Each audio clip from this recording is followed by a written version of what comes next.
For the longest time, the Chicago Bulls and their fans have experienced disappointment after disappointment after disappointment. Botched trades, busted draft picks, multiple coaching, hiring, and firings, different front offices.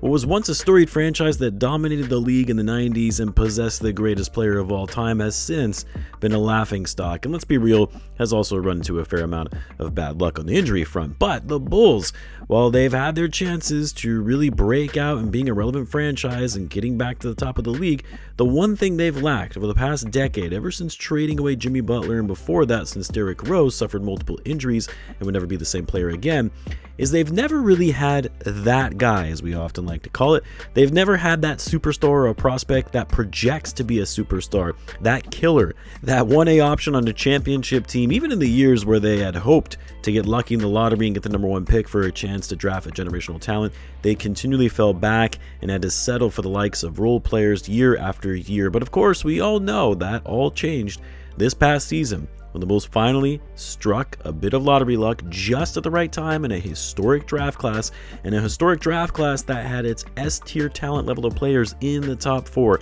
And the Bulls were able to land for the first time since 2008 their next potential superstar, their next franchise-changing player in Caleb Wilson, a guy who possesses all the skills, versatility, toughness on both ends of the floor, and above all, the mentality, the competitive mindset, that psycho, in a good way of course, to be the best player the game has ever seen, and the work ethic to be able to get there. That said, as much as we can get excited and hyped about Caleb Wilson, as much as we've been waiting for this type of player to put on a Bulls uniform and so long, as much as I personally believe that Wilson is the greatest prospect this team has seen since Derrick Rose, part of me does think, are we getting a little too ahead of ourselves? Are the expectations that we're placing on this guy a little too high, to the point where it could almost be setting him up for failure?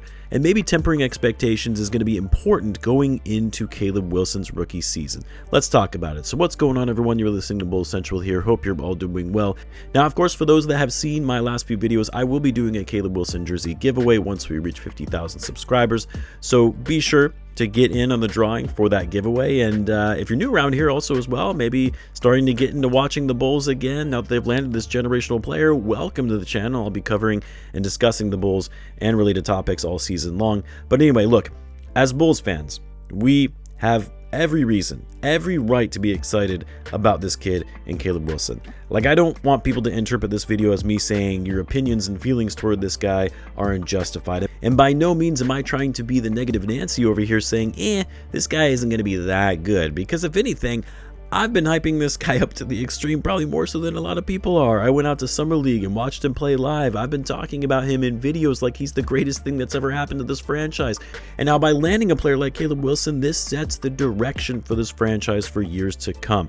But when we take a step back and understand this kid hasn't even played a single NBA game yet, has so much of his NBA career left ahead of him, still has a lot of areas to his game that he needs to work on and develop, we have to ask ourselves, how real is the hype? What is it that makes Caleb Wilson so special? But at the same time, at what point do the expectations get placed so highly on him that they become unattainable? Now, of course, we heard Caleb Wilson talk to the press shortly after he was drafted about how he wanted to be the greatest player that ever played the game, saying, we all, meaning the Bulls, have the GOAT, and I'm trying to surpass him, which, ballsy thing to say about wanting to surpass Michael freaking Jordan as the greatest player of all time when you haven't even stepped onto an NBA court yet. But you also got to respect the mentality, the confidence, and the hunger to strive for greatness. Like I've said before, I will take that kind of player all day, who is borderline delusional in their aspirations, but has the ultimate competitor mentality to strive for that kind of goal, rather than just an insanely gifted athlete with all the potential in the world who is more so just focused on collecting their paycheck.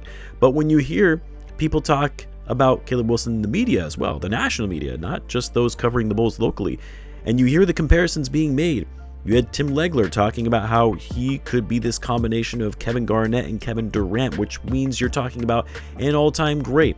Bill Simmons, which had some choice words to say about Caleb Wilson, most of which were not safe for work, and multiple pause-type moments in how he described the way Bulls fans should feel about Caleb Wilson, which I will not repeat here. The comparisons to Tracy McGrady, multiple media outlets indicating he could be the best player from this draft class, despite going number 4 overall, just because of his sheer talent, athleticism, and two-way potential, to the point where you're like, all right, has Caleb Wilson already become overrated? Like, yeah, he's clearly going to be a great player.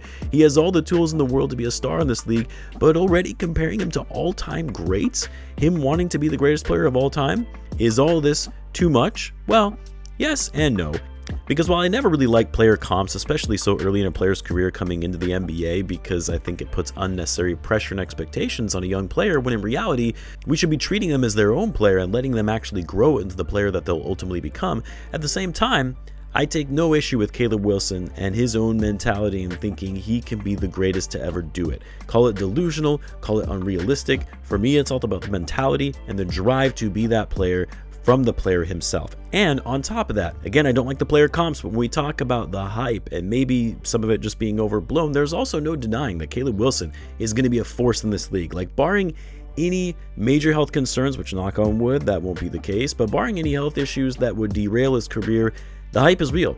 Like, yes, I think we're all playing it up a bit because we've been dying for this moment as Bulls fans for so long, but the hype is real when you understand the type of player he can become. It's not every day that you come across a 6'10", athletic, fluid, ball-handling, physical player that can excel on both ends of the floor, that have the defensive and offensive versatility, the IQ, the awareness, the maturity that he possesses, and as I've said before, above all, the mindset. The basketball sicko mindset where he doesn't care about all that outside noise, the attention, the money, the fame. I mean, I'm sure to an extent he cares about that. Everyone does.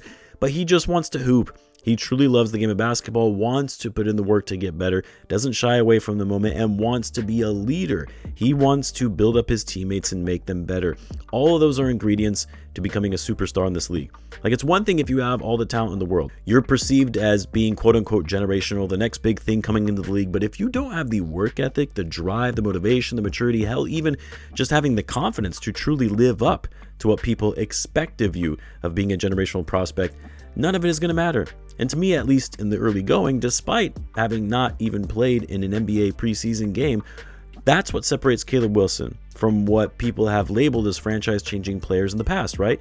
The Zion Williamsons, the John Morants, hell, even the likes of Luka Doncic, guys who came into the league with all the tools and intangibles necessary, and don't get me wrong, still great players, but players that maybe don't have the same level of passion, the same mentality, the same edge to say, nah, I'm going to beat you at all costs. I'm going to do everything in my power to ensure I'll be better than you at everything. That's the differentiating factor between what other generational prospects of the past have had versus what we're seeing from Caleb Wilson. Not only does he have the raw skills and tools to be a star in this league, but he has the MJ-like mentality, the Mamba mentality, the player who is going to make you scared of going up against them when you come to town in Chicago. To me, that's what makes this hype more real than ever before, even more than Derrick Rose. Like, yes, Rose suffered catastrophic injuries that cut his career short and impacted his confidence overall, but Rose was a much quieter, more stoic, kind of silent killer, if you will, that I don't think ever really showcased this kind of dog-like mentality that we're seeing from Caleb Wilson.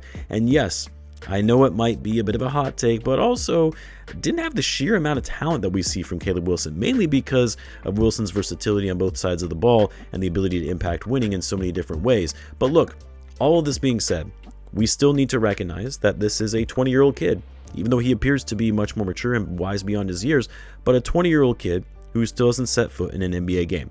Still has so much to prove, and let's be honest too, he still has a lot of areas of improvement.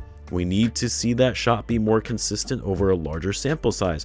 We still need to see those handles tighten up and the turnovers go down. And he still needs to have better situational awareness when it comes to playing defense off the ball. So while we can and should be optimistic about this kid's future and the future of this franchise, and I 100% believe that barring any injury setbacks, that he will be an all-star in this league, but I do think that we need to temper expectations, especially now that we're seeing more and more folks coming out and talking about how he's going to be a problem, making the crazy player comps to all-time greats.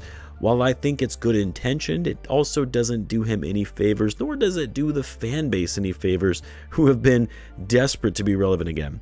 Just my take on the matter, though, as I know we've been seeing more and more in the socials of people talking about this kid, but I would love to hear what you guys think, though. Let me know in the comments. As always, be sure to subscribe, and I will see you in the next one.